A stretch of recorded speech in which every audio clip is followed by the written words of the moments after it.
ಎಲ್ಲರಿಗೂ ನಮಸ್ತೆ. ಇವತ್ತಿನ ಟ್ಯುಟೋರಿಯಲ್‌ನಲ್ಲಿ ನಾವು ಚಟುವಟಿಕೆ ಅಥವಾ ಆಕ್ಟಿವಿಟಿ ಸೆಕ್ಷನ್ ಅನ್ನು ಹೇಗೆ ಅಪ್ಡೇಟ್ ಮಾಡಬೇಕು, ಅದರಲ್ಲಿ ಯಾವ ತರಹದ ಮಾಹಿತಿಯನ್ನು ನಾವು ನಮೂದಿಸಬೇಕು ಎಂಬುದನ್ನು ತಿಳಿಸಿಕೊಡುತ್ತಿದ್ದೇನೆ.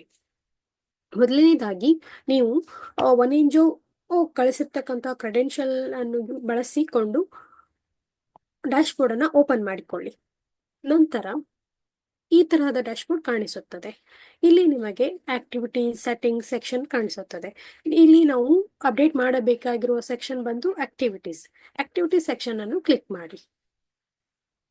ಕ್ಲಿಕ್ ಮಾಡಿದ ನಂತರ ಇಲ್ಲಿ ನಿಮಗೆ 3 ಮುಖ್ಯವಾದ ಭಾಗಗಳು ಕಾಣಿಸುತ್ತದೆ: upload and image, headline, description ಮತ್ತು ಡೇಟ್. ಇಮೇಜ್ ಬಂದು ನೀವು ಚಟುವಟಿಕೆ ಮಾಡಿರ್ತಕ್ಕಂತಹ ಅಪ್ ಟು 3 ಫೋಟೋಸ್ ಅನ್ನು ನೀವು ಇಲ್ಲಿ ಆಡ್ ಮಾಡಬಹುದು.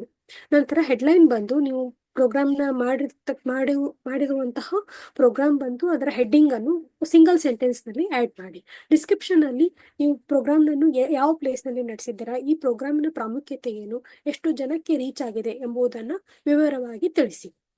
ಡೇಟ್ ಬಂದು ಯಾವ ದಿನಾಂಕದಲ್ಲಿ ನಿಮ್ಮ ಪ್ರೋಗ್ರಾಮ್ ನಡೆದಿದೆ ಎಂಬುದನ್ನು ತಿಳಿಸಬೇಕು. ಇವಾಗ ನಾನು ಒಂದು ಪ್ರೋಗ್ರಾಮ್ನ ಆಕ್ಟಿವಿಟೀಸ್ನ ಫೋಟೋಸ್ನ ಆಡ್ ಮಾಡ್ತಾ ಇದ್ದೀನಿ. ಚೂಸ್ ಅ ಫೈಲ್ ಕ್ಲಿಕ್ ಮಾಡಿ. ನಂತರ 3 ಫೋಟೋನ ಸೆಲೆಕ್ಟ್ ಮಾಡಿದ್ದೇನೆ. ನಂತರ ನಾವು ಮಾಡಿದ್ದೀವಿ ಅಂತ ಆಡ್ ಮಾಡ್ತಾ ಇದ್ದೀನಿ. Tailoring training program for women in Bangalore. Okay. Description ಬಂದು tailoring training program held on October 12-24. October 12ರಂದು ಪ್ರೋಗ್ರಾಮ್ ನಡೆದಿದೆ ಮತ್ತು ಬನಶಂಕರಿ ಲೇಔಟ್ನಲ್ಲಿ ಬೆಂಗಳೂರಿನಲ್ಲಿ ನಡೆದಿದೆ. ಇದರಿಂದ 50 ಜನಕ್ಕೆ ಬೆನಿಫಿಟ್ ಆಗಿದೆ ಮತ್ತು ಅವರ ಸೆಲ್ಫ್ ಎಂಪ್ಲಾಯ್ಮೆಂಟ್ ಮತ್ತು ಎಕನಾಮಿಕ್ ಇಂಡಿಪೆಂಡೆನ್ಸಿಗೆ ಹೆಲ್ಪ್ ಆಗಿದೆ ಎಂಬುದನ್ನು ಒಂದು 2 ಲೈನ್ ಸೆಂಟೆನ್ಸ್ ನಲ್ಲಿ ಬರೆದ್ರೆ ಸಾಕು. ನಂತರ ಪ್ರೋಗ್ರಾಮ್ ನಡೆದ ದಿನಾಂಕ 12 ಅಕ್ಟೋಬರ್ 2024. ನಂತರ ಸಬ್ಮಿಟ್ ಬಟನ್ ಅನ್ನು ಕ್ಲಿಕ್ ಮಾಡಿ.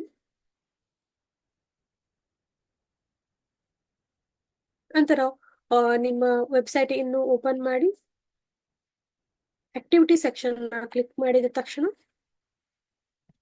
ರಿಫ್ರೆಶ್ ಮಾಡಿ.